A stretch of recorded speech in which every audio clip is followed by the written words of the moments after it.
it really... Not yet, man. I'm recording, though. Godzilla. I record. You can't record because you didn't see it. I see. I didn't finish. Yes, you didn't see it, man. Hold on. Let me finish it. Somebody wasn't hearing. You know, I thought that when I went to go see this movie, I would know what the title is. But I am honestly more confused about this title than I've ever been. Godzilla -1. Godzilla -1, for as far as I know, is not your typical Godzilla film. Don't get me wrong, there are a ton of Godzilla films, and I've probably myself watched about 20 of them or so, and I can undoubtedly attest that this is the best. I mean, the best Godzilla film I have ever seen. Don't get me wrong, this is not your atypical film. Again, this is a movie. And I hate to say it like that because it's not as if the other films were not movies, but it seemed as if they were more focused on the action and more focused on Godzilla per se than they were actually weaving a tale. This follows a young man, and I am so sorry. I am not going to be able to pronounce any of these names. It's a matter of culture. I love Japanese culture, and this is not different, but I am also the type of person that watches anime in dub. And I know a lot of you are going to scream at that. You guys like subtitles and are subbed anime. I'm not that guy. I love to watch my anime dubbed, and I just love good voice acting, American voice acting, and I know that some things are lost in interpretation, and that's exactly what they did here in this movie. It was a subtitle. They said that they did not wish to lose the references and the meanings and the heart behind the acting. I hate it because I actually wanted my son to go with me, but he couldn't see this film.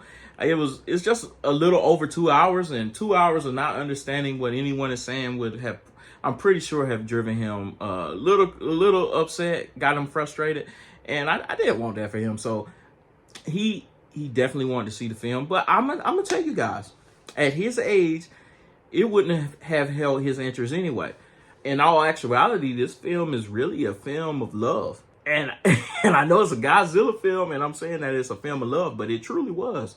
It's the story of a kamikaze pilot who couldn't fulfill his duties because he wanted to live, quite frankly. And as we know, kamikaze pilots were used to commit suicide by plane, right? They would hit their target and boom, boom, boom. That takes a certain amount of bravery, but it also takes a certain amount of bravery to decide to live and stand against everyone when you know that you're going to be ostracized. And that's exactly what he did. His parents told him to make it home alive, even though they knew he was a kamikaze pilot. But this caused a lot of friction between him and his peers. After being a failed kamikaze pilot, he finds himself on an island which is filled with mechanics because he faked a malfunction with his plane. And that's where the story begins. Godzilla makes his way onto the beach, and it starts off from there. Listen, Godzilla, I think Godzilla got gout.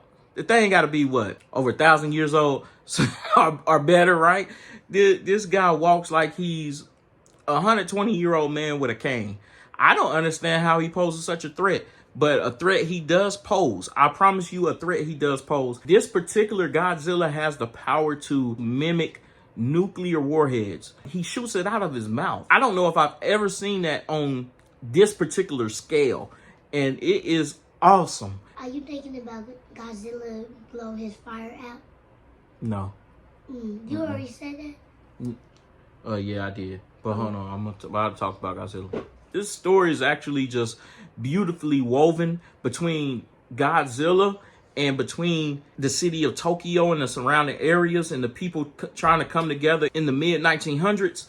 And I'm telling you, it is beautifully told. I could not find a mistake in this film.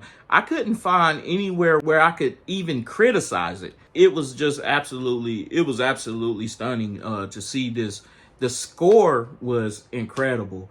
And this score is a funny thing. It's the type of thing that if you know that the score is bad, that's a problem. If you know that it's good, it's because you're critiquing too much. You're not really enjoying the movie. Leave that to the amateur guys like myself and the professionals.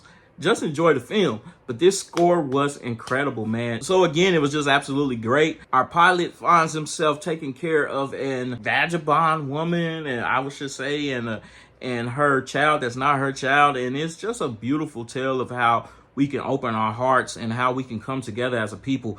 In a lot of ways, it kind of reminds you of Japanese tales such as I mean, come on, let's do an anime, Naruto, man. How they could come together for and fight in unison and harmony together, even though, and put their differences aside and stand firm as a country, as a surrounding area, man. It was just a beautiful tale.